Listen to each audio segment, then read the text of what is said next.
जो विद्यार्थी 8 से 2021 में इंटर के परीक्षा में शामिल होंगे उनके लिए इतिहास विषय से अध्याय 2 से उन प्रश्नों का कलेक्शन लाया हूं जो 2021 के परीक्षा में 100% पूछे जाएंगे।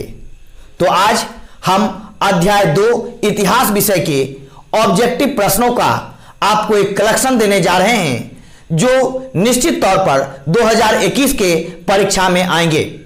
इस अध्याय से कई प्रश्न 2021 में पूछे जाएंगे, यह निश्चित है। तो हम यहां आपको वैसे ही ऑब्जेक्टिव प्रश्न बताएंगे जो 2021 में निश्चित तौर पर पूछे जाएंगे। तो इस अध्याय से पहला सवाल पूछा जाता है कि मौर्य वंश की स्थापना किसने किया। तो मौर्य वंश की स्थापना चंद्रगुप्त मौर्य ने किया था। यहां से यह भी पूछा जाता है कि गुप्त वंश की स्थापना किसने किया। तो गुप्त वंश की स्थापना श्री गुप्त ने की। इस अध्याय से सबसे महत्वपूर्ण प्रश्न यह पूछा जाता है कि पितृहंता के नाम से कौन जाना जाता है। तो भारतीय इतिहास में पितृहंता के नाम से अजातशत्रु को जाना जाता है। भारतीय इतिहास का अजातशत्रु पहला शासक है जिसने अपने पिता की हत्या कर गद्दी प्राप्त किया था, लेकिन इसका पुत्र उदयन इसकी हत्या कर गद्दी प्राप्त किया। यानी अजातशत्रु ने अपने पिता बिंबिसार को हत्या कर गद्दी प्राप्त किया था, तो अजातशत्रु के पुत्र उदयन ने अजातशत्रु की हत्या कर गद्दी प्राप्त किया था। इस अध्याय से महत्वपूर्ण प्रश्न यह भी पूछा जाता है कि भारतीय इतिहास का कौन सा काल स्वर्ण युग कहलाता है। तो इसका सही जवाब है गुप्त काल। आपको यहां से यह भी पूछा जाएगा कि अशोक महान किस वंश का था। तो आपको जवाब देना है अशोक महान मौर्य वंश के थे। आपसे यहां यह भी पूछा जाएगा कि इंडिका के रचनाकार कौन थे।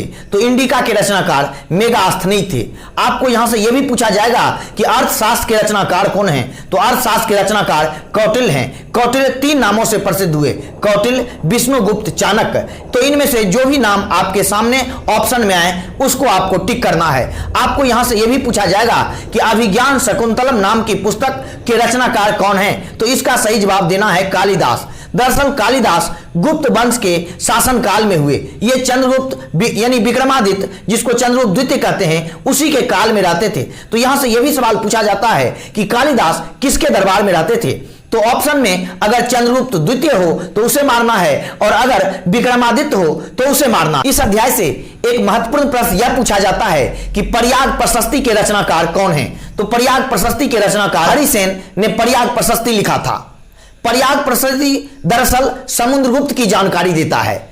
हरिसेन समुद्रगुप्त के दरबारी कवि थे और इन्होंने समुद्रगुप्त का गुणगान किया है प्रयाग प्रशस्ति में। इस अध्याय से एक महत्वपूर्ण प्रश्न यह पूछा जाता है कि अभिलेख की शुरुआत किस शासक ने किया था। तो इसका जवाब होगा अशोक। यहां से एक महत्वपूर्ण प्रश्न यह भी पूछा जाता है कि एलोरा के कैलाश मंदिर का निर्माण किस वंश के शासकों ने किया था। तो इसका सही जवाब होगा राष्ट्रकूट। राष्ट्रकूट वंश के लोगों ने एलोरा के कैलाश मंदिर का निर्माण किया था। उसके बाद यहां से एक प्रश्न यह भी आता है कि मेगास्थनीज किसके दरबार में रहते थे। तो इसका सही जवाब होगा चंद्रगुप्त मौर्य। यहां से एक महत्वपूर्ण प्रश्न यह भी पूछा जाता है कि पुराणों की संख्या कितनी है। तो इसका सही जवाब होगा 18। यहां से एक महत्वपूर्ण सवाल यह भी पूछा जा सकता है कि 16 जनपदों में सबसे शक्तिशाली जनपद कौन था। तो इसका सही जवाब होगा मगध। तो आप सब इन तमाम प्रश्नों को अगर रट लेते हैं तो मेरा दावा है कि 2021 के इतिहास के परीक्षा में अध्याय 2 से एक भी ऑब्जेक्टिव प्रश्न नहीं छूटेगा।